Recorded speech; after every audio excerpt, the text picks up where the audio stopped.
My friend pretended to be me and confessed her love to my bestie. This is a good, like, Freaky Friday situation.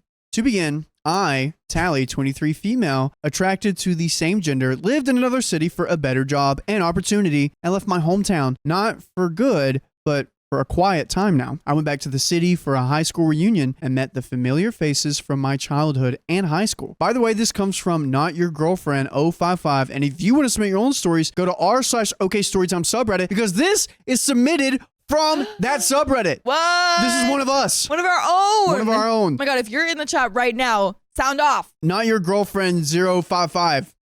Say something. At that time, my childhood friend Drew, 23 male, was now an engineer and attended the same reunion, and my classmate / seatmate Rachel, 24 female, now a single mom of 2 and a working mom. I sat quietly with a old circle of friends when I arrived at the reunion. We talked about life and careers at our table when Rachel approached me and started a conversation. She mentioned her life, so did I. I told her I live alone with my cat, Itachi, 2 male, in another city, and now have a promising career. I also travel a lot. She mentioned that she and her husband parted ways 2 years ago. I didn't ask, as she started mentioning her children. For a while, it seemed like a normal conversation, as well as we just talked about life. I was happy to know those things until she noticed Drew in the corner and said we might make a good couple. Nudge, nudge, wink, wink. Wingman in it. The joke was heard at the other table, which started teasing me to Drew and even call him to join our table. It was an awkward situation. I actually denied that we were good together. The awkwardness put both of us in the decision to leave the reunion early. I left without even talking to him. That makes me think, oh my gosh, did you see Keon and Carly leave together at the party early? Oh I my wonder what gosh. they were doing. Oh my gosh. You know exactly what we were doing.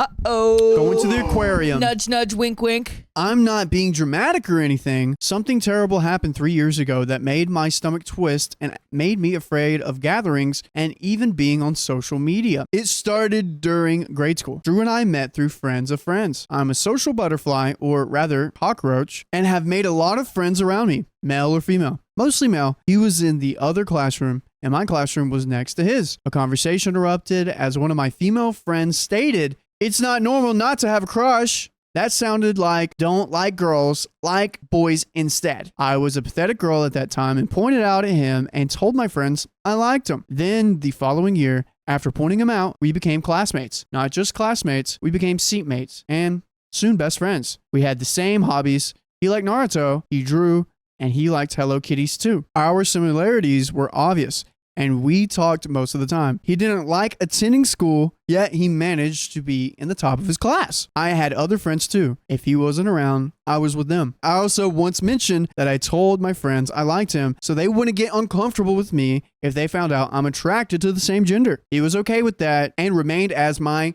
crush even after we entered high school. I decided to study in the same school as him, and the rumors that I liked him were still in the air. They said I'm over the air for liking him so much, making myself study in the same school as him. Rather than that, I decided to study at that school because most of my cousins were there too. It was just a bonus that he studied there, and rejected his acceptance of the other school that both of us tried to get into. We let the rumors run around and just minded our own business. I participated in an art competitions, and he supported me. We still saw each other during breaks and talked a lot. Low key, if you weren't attracted to the same gender, I think he'd like you. Or maybe he does like you, but I know you don't like him back. But it sounds like he likes you though. Yeah, how do they know that he wasn't the one that chose her school? Why is everyone saying that she followed him? What if he followed her to the school? Right? Right? He likes you. Ooh, he's got a crush. I knew it. We were in the same class, and the obvious similarities between us made others think that I copied him. I just ignored it and let them think what they thought until Rachel, who became my seatmate, told me we liked the same person. I thought she was referring to the girl idea, but she was referring to Drew. I found it cute and told Drew that Rachel liked him. He told me she was fine, and the year passed by. Instead of being in the same class, he was in another section. It wasn't a problem until classmates recognized that we had the same color palette for our table and design. I mean, it seems like you guys grew up together, though. It's too many similarities. It has to be love. I can't. I'm like, this might be love, but I know OP situation. Yeah. Stars are I aligning. think it is. I think they're just very similar people. True. Just similar peeps. Maybe OP doesn't like him, but Drew's probably copying her. You ever think about that? Yeah, I mean, she did mention copying, so I think he's the one following her around. Yeah, he's not the one. He's the one. Drew and I had the same interests, and yes, they were quite similar, but is it a problem? I had an issue with being obsessed with Drew. I didn't mind. Drew knew I liked girls, and he started dating too. Rachel, on the other hand, was not happy. I think because even after being in different sections, we still talked in the hallway and often met each other in the cafeteria. I thought she just really liked Drew. I told her that Drew had a girlfriend already, and better luck next time. We became classmates again the other year. Drew and I still talked, but not as much as before. Soon we'd be graduating, and Rachel became my classmate again. She talked about how Drew and I listened.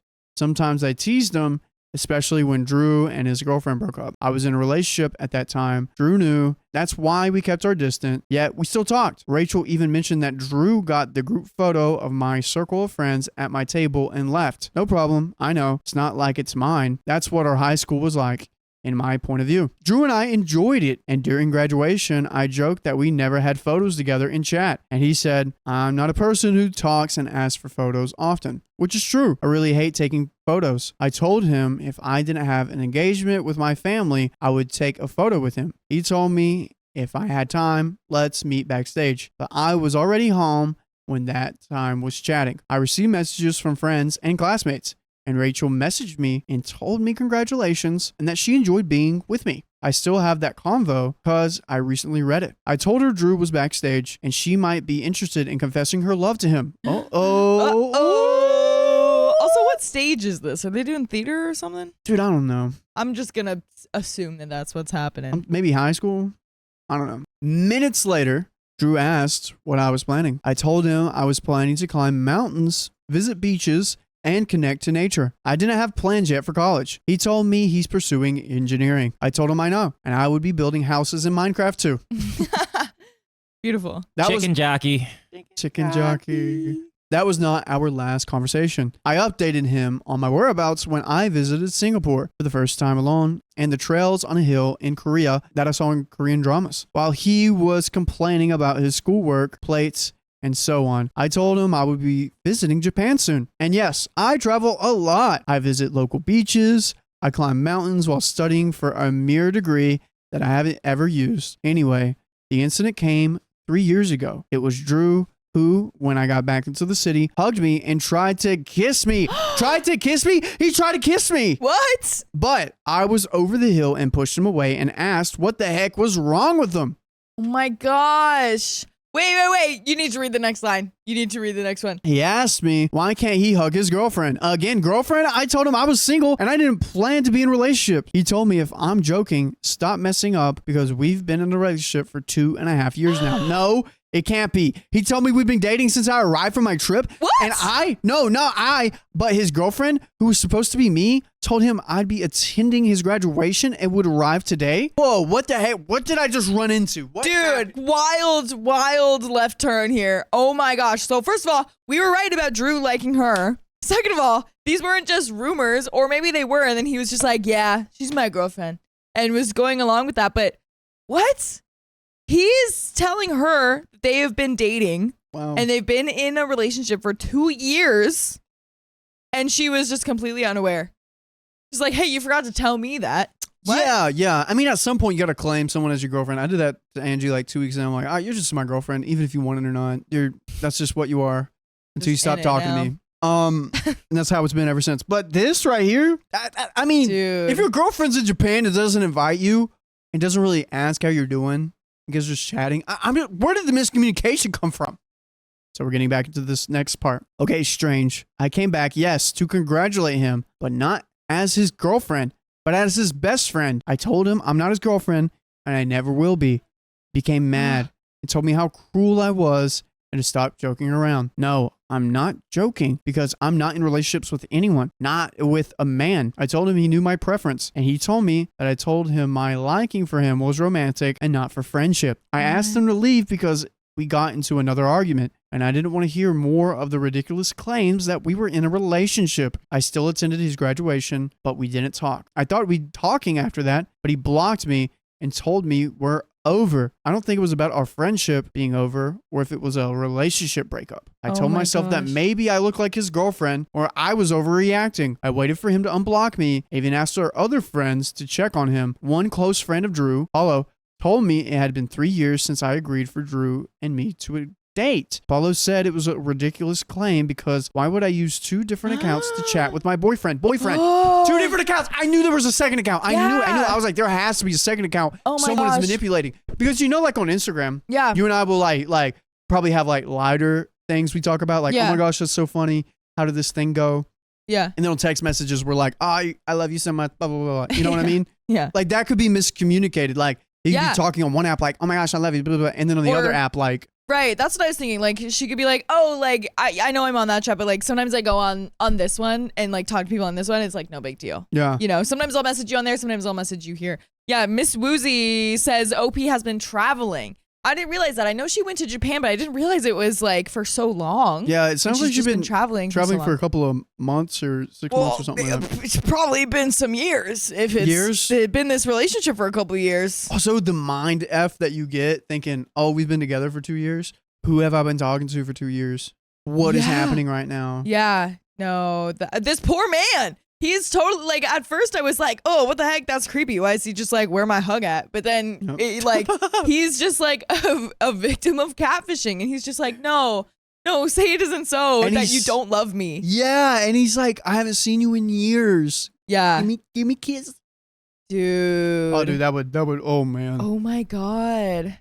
I told him that it was not me and better to check Drew on my behalf. He did. Months after that, I received a text from Paulo saying he took screenshots of a conversation between me and my girlfriend and Drew. I asked him why he would do that, and he told me because Drew was broken, wasted, and didn't want to eat. I was worried. Was that too harsh, or was that his girlfriend crossing the line? A week later, I returned to the city and went directly to Paulo's house to see it myself. I read the messages and told Paulo, that's not me. I'm not denying it, but I will not send photos from my uploaded one to a private convo. And Paulo said he knows, and it's really strange. I told him it was better not to meet Drew and asked him to take care of him. I also handed Paulo the gift I brought for Drew's graduation. It's a Hello Kitty necklace. I never had conversations with Drew again after that. While Paulo told me that Drew was starting to recover and would take a license test next year. And back to the present. I know my relationship with Drew was over 3 years ago, and that reunion holds something for me. I lost a close friend and was afraid on social media being catfished with some girls. Like I said, an old classmate confessed to me something that ruined my relationship with my childhood best friend 3 years ago. The confession started in chat when Rachel asked me to meet up, and I actually asked why. She said she'd tell me something important. I told her I had a live and would be leaving City 2 that same evening. Rachel insisted on meeting me, and I said yes. When we met, she reminded me of what I told her at graduation. Oh yeah, that Drew was waiting backstage. She started telling me something that twisted my stomach, and my mind went blank. She said she gave a love letter to Drew, addressing her love for Drew. She indicated an account there was when Drew was ready, and she had to chat. No, that's not the plot twist. She actually used my name, and catfished me, and was still in touch with Drew on that account even after she was pregnant with her first child. What? So instead of putting her name in the love letter, she put OP's name and then used OP's name in the account. While she's having children. While she's with another man. With another guy. Dude. I gotta go play Sims real quick, husband. Oh my God. Yeah. Literally. Dude, that's crazy. And second child. That's upsetting. I just looked straight into her face. I could see guilt, but I really wanted to throw water in her face for saying that her husband, or ex, actually questioned the paternity of their child. I was lost. I didn't speak, yet words came out asking if her children were Drew's. She said no. When Drew stopped chatting with her, her ex left her and the kids. I just laughed because I felt shot. I was catfished. And Drew almost lost himself because of this obsessed girl. I don't know if she was obsessed with Drew or with me. Or maybe with us. That is crazy. Did she get catfished or was she... Drew got catfished. Drew got catfished. She was the catfish. She was used. She was the face of the catfish. Yeah, she was the bait. Yeah. She's the bait. Yeah, she's the bait. That's a great way to put it. Wow. Yeah. Oh my gosh.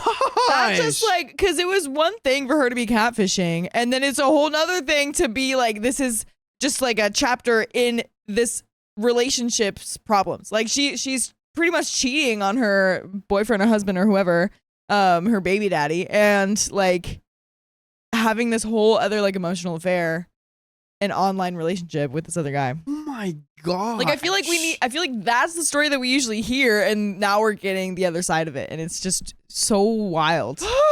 3 years ago, and I still remember what it felt like when Drew told me I was horrible and not the person he grew up as. He told me I was harsh on him and played with him the entire time. He said I used him and kept saying foul words that gave me here. We never talked after that. Paulo barely managed to tell me what happened to Drew and told me he seemed different and kept talking badly about me. Other friends reached out, and I rudely said, let him badmouth me if that would make him move on. It continued. I know how bad Drew's mouth is. A friend even mentioned that Drew told them my bad breath is due to my respiratory disease and that my back actually has a huge mark and it's ugly on my skin. Those are my insecurities.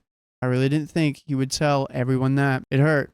And I just accepted our relationship was over. Worse, he even joked that he regretted not getting a chance to hide my inhaler when I'm losing my breath. That's how our friendship ended. I left her without a word and drove directly near Drew's house. Until nightfall, it was dark. He was not home, of course. I called Paulo and asked where Drew was to tell him something. He didn't say a word and just asked me where I was. I told him I was in front of Drew's house, and moments later he arrived. He drove to his house and actually asked if I was okay. I told him I felt like crap, dirty and used, upset, and he was about to be mental. He actually offered a beer, and that's when I started talking about Rachel. We got wasted. I stayed for a night. That became 2, and I started borrowing his clothes because I actually stayed at his house for a week. I couldn't function well. I lost my best friend. And guys, you won't lose us. All you got to do is go immediately to your favorite podcast platform. Where is that? That's on, whatever you choose. Spotify, Apple Podcasts, iHeartRadio, whatever. And search up this word. Okay, story time. Okay, story time. And what's waiting for them? Full episodes with more stories just like this one. They're super great. And there's so many of them. I'm gonna have to put this one in the top 10, dude. I was not crazy. Top 5 plot twist. Honestly, top 3. I can't think of another plot twist that I did not see. This is pretty wild. It's like, it's just one of those things where it's just like, it's not even like, it's like more than a plot twist. It's like there's a whole nother movie attached that could have been a sequel, but it's actually just the same one. Drew embarrassed me among our friends, and I never defended myself. Friends visited Paulo's house, and some said I didn't wrong him, and some said I must explain myself to him. I can't go home at the moment. I feel like I'd explode if I was alone, and since Paulo was working from home, I stayed at his house, and he just became my free caregiver. It's been 2 weeks since the conversation with Rachel happened. I'm planning to go back to work, but I don't really have plans to tell Drew what I heard, and I know Paulo will, but this isn't the right time for Drew to actually hear this. I actually don't know what to do, and I'm writing this ease me at least. I want to confess to my friends about my past, but I don't know how. Get a flow chart and maybe a movie. Trigger warning, there's mentions of loss of family and children in a car crash. I've been through some crap.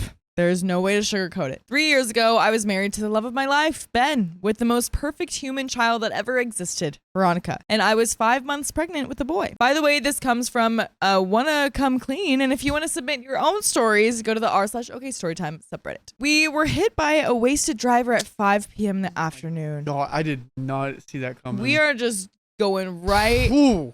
Hitting hard from the start. My husband and daughter passed away on the scene, and I miscarried my son in the hospital later that night. I was otherwise physically fine. It has not been an easy road. There were times when I would have unalived myself, except after losing my daughter, I'd never do that to my mom. I took time off of work. I spent time with friends and family. I went to therapy almost every day. I grieved. I tried to go back to my old job, but it just didn't work. I don't blame my coworkers at all, but no one really treated me normally. With everything they did, there was just this pity. Every idea of mine was the greatest. Every joke I told was the best. When I walked into rooms, people stopped talking and focused on me. Everyone wanted to share my workload and help me out. They were doing what you would think any wonderful people would do, but it felt terrible. I wanted to move on with my life and feel normal. 6 months ago at 29, for the first time in my life, I moved out on my own to a new state. I got a new job using no connections. No one knew me. I moved to this new faraway city and tried to recreate myself. I had always wanted to salsa dance, so I started going to a salsa night at a bar and ended up seeing 4 people there frequently. 3 women and a man, Brenda, Donna, Kelly, and Luke. Brenda, Donna, and Luke were a few years older than me. Donna and Luke are divorced with no kids, not divorced from each other, and Kelly is the oldest and is married with 2 kids. I started seeing them at the bar every Thursday night and spending time there. After a few weeks, we exchanged numbers and got together for dinner. The rest is history. We were fast friends and hung out about once a week. Sometimes Donna and I would see each other more often because she was also single. The last 6 months have been the best and worst I could have imagined.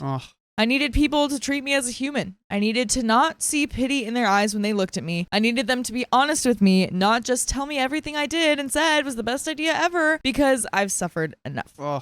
It felt great for a while. They called me out on my crap. They aggressively loved me. I felt so normal. One weekend, we went to the beach together. Kelly saw me in a bikini and exclaimed, "Ugh, you're a witch, you're so thin. That is the body of a woman who has never had a baby," and laughed.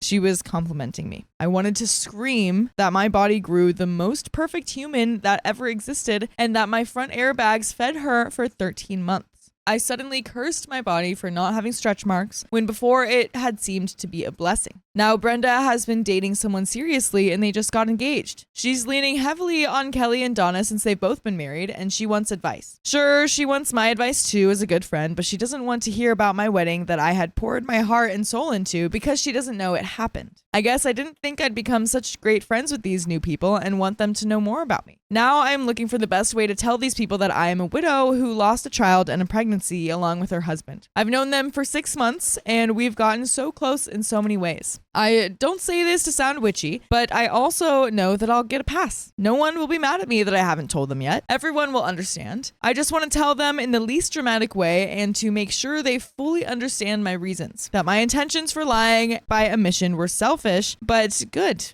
And there are some comments, but so far, how do we think she should go about this? I mean, it's such a tricky situation.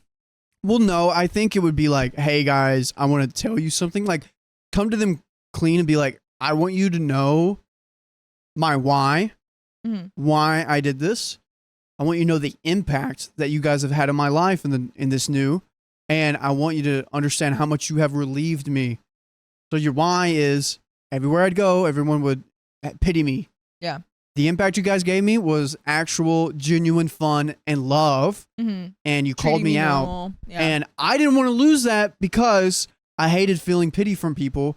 But I respect you guys so much that you deserve to know this. And I call me a horrible human. You guys probably should have known this because you're my friends. But this just felt, this was such a nice change. We have some comments. Comment number 1 says, I think tell them some of what you have told us here. Tell them that you moved somewhere to get a new start, to be treated normally. Tell them that their friendships have been so valuable and wonderful and has helped you heal. Then tell them that as you have become closer, you have wanted to share some of the positive aspects of your past. That you feel compelled to speak up about the wedding you planned, the marriage you built, and the child you carried and nurtured. And so you need to tell them what happened. Someone responds, I think this comment is spot on. They seem like ideal friends. As a matter of fact, I think most people go through life looking for exactly what you have now. Yes, it may be awkward for a bit, but they seem like a resilient group and will be understanding. Best of luck, and I hope you post the results. OP responds, yeah. I feel like I got really lucky. I met my husband when I was really young, and he and then my daughter were my whole life. I would have been so happy for them to be in my world forever, but I never had really close adult friends. It's really great. They aren't just people I sat next to in school. They are such great people, which I guess is why I want to handle this right. I'm not worried that there is something I could say that will scare them off. I just want to make this as easy as possible. Easy might not be the right word, but easy. Commenter number 2 says, I'm going to tell you something that might sound counterintuitive given that you're looking to be honest, but framing is important. If you start your revelation by telling them that you've been lying to them, even by omission, they're going to receive it as a story about how you lied to them. You have done nothing wrong here. You have done nothing dishonest. You have held back nothing that anyone was entitled to or needed to know. You did what you needed to at the cost of no harm to any living person. This is not a lie in my books. So maybe sit down and tell them there's a part of my life I haven't been ready to talk about until now. But now that we're so close, I can't imagine not sharing it with you. And work on thinking about it in those terms yourself. There's nothing to beat yourself up over here. I like that. I like that approach. I really like that too, and how it was framed too. Like Great. there's something in my life I haven't been ready to share yet. Yeah. I'm ready to share it. Not like, hey, I haven't told you something about myself. Right. And if that like maybe is kind of weird to bring up because it would like change the subject if you guys are talking, you can be like, hey, like something has just been on my mind for a while and I'd love to talk to you guys about it and like share something that you didn't know about me. And these people don't seem very toxic where they're going to take it the wrong way. I hope not, dude. It will break my heart if that's the case. Like, oh, OP can't catch a break. Yeah. I'm hoping and banking on the fact that it won't. But we'll see. OP responds, oh, that is actually great. I struggle with how to bring it up. Do I write it out and then read it to them, etc.? But that is a perfect way to frame it because it really is true. I wasn't trying to lie about who I am. I just wasn't ready to share that yet. Thank you. Commenter number 3 says, when you tell them, also clarify if you want to hear about their children or not. If you can handle their news, ask that they don't treat you differently. If it is too painful, then let them know. OP says, yeah, that is a biggie. For 3 years after no one shared that part of their life with me, at first it was a blessing because I did not want to hear about anyone's happy marriage and healthy children, but slowly I wanted back into that world. I want people to know that they can share their joys with me and I will be so happy for them. Someone responds, rather than tell, can you show them? Invite them over for dinner and softly explain your past, sharing pictures of daughter and from your wedding. I think that they will be hurt by the withheld information, but it's definitely not a daily conversation. I don't think they'd be hurt by it. I think they would just be like, oh wow, I had no idea. OP says, I do like this idea. They've never been to my home, so I think having them over, they'd immediately see photos. Great way to do it. Just be like, hey, subtle hints and then they can see it for themselves and then ask about it. That would be such a movie. That feels like such a movie. Yeah. My house is not a shrine to my family, but I have a couple pictures from my wedding and a couple of Veronica. Obviously, I have books of thousands, but not all in your face. I had barely popped with my son, but I have one picture that is my absolute favorite picture in the world. Ben is holding Veronica and has his arm around me, all the way around until his hand is on my belly, making it obvious there is a bump there. It's the only picture I have of the 3 of us that shows off my bump, my poor little boy who never made it into this world. I love that picture so much. I want everyone to see that picture. And we do have an update after all this. Yeah, I think we got some really, really good advice in that comment section for sure. But should we just roll right into it or do you have some? Yeah, we can roll right into it. Okay, cool. I don't want to break it down. Update. So I really want to first take a moment to talk about how awesome my experience in this sub has been. I knew that I wanted to tell my friends the story of my past, and I knew that they would react pretty well, and I knew that they'd be supportive and we'd remain close friends. I really just didn't know how to bring it up after 6 months. I don't know if I expressed it in my first post, but 6 months is kind of a long time. I feel so close to these people in so many ways. So mostly it was just weird to me to not be able to casually mention my family. I absolutely still have days where it's hard to get out of bed and I just want to be left alone to cry in the dark, but so many times I think of happy memories with my family and adorable things that Veronica did that I'm reminded of. And I want to be able to pepper those into my conversations. I struggled with how to tell people. One-on-one, big group dinner, email. So I actually emailed them all the day after my first post here and invited them over for dinner the next night if they could make it on short notice. I said to please bring their significant others, but I told Kelly that I'd explain later why I think that she shouldn't bring her kids this time. Honestly, I was just afraid that she'd get really upset and wouldn't want her kids to see her like that. She couldn't get a sitter, so her husband stayed home with the kids, but Brenda and Luke brought their significant others and I made a huge pot of chili and some cornbread. I feel like they sensed something was up because honestly, I thought the odds of them all being able to come with one day's notice was unusual. They showed up early this evening and we sat in my living room, tight quarters, and had some wine. And then I started. I'm an awkward person, so I basically said, I have some big information about my past that I really want to share with you. It's not something that I share with everyone I meet, and it's hard to bring up, but now so much time has gone by, and I feel so close to you all, and I really want you to know this part of my life. I think it'll be emotional for you all to hear about, and I think it'll slightly change our dynamic for a while, but I'm also really excited to share this with you. A couple of the girls were already teary. I didn't know if they'd Googled me or already knew what I was going to say or if they could just sense the emotion in my voice. I wanted the next part to be really blunt and not beat around the bush and first set it up so that they wouldn't see where I'm going. I said, 3 years ago, my husband, my 2-year-old daughter, and I were in a car accident and when I was 5 months pregnant. My husband and daughter were unalived instantly, and I lost the son I was carrying, but it was otherwise physically okay. Everyone was silently sobbing at this point, including me. I told them why I moved away, why I wanted to start fresh, and why now I needed them to know my story. Kelly got up and came over and sat on the floor by my feet and cried into my lap for a while. This is gonna get me, you guys. This is hard. I'm going to finish the story because our other beautiful co-host is having a moment. I stroked her hair and told her it was okay and that her kids are the first kids I had contact with since Veronica, and it genuinely gave me so much joy around them. I said that the only thing I would change is that I'd like to share stories about our kids and talk about what Veronica liked to play with, or the words she would say, diaper rash. We were all still crying, but there was a lot of smiling and joking too. I tried to break the ice a little with Kelly and said, you know what this means, right? I had a baby and still look hot in a bikini. We giggled and she said, OMG, I can't believe I said that. I said I take it as a compliment and assured them all I would not hold anything against them. They said previously that in the light of this information could now be seen as offensive. It wrapped up so neatly like a gosh darn sitcom, and I mean, they are good people, and I knew it would. With all I've been through, I'm choosy about who I let into my life, and I could tell they were good people and who would react well. But they've also been friends for so long, it always kind of feels like I'm the new kid and we aren't all on an equal footing. I am glad I told them all together though, and instead of telling them individually. I honestly don't think I could have handled that emotionally. Going through it took a lot out of me.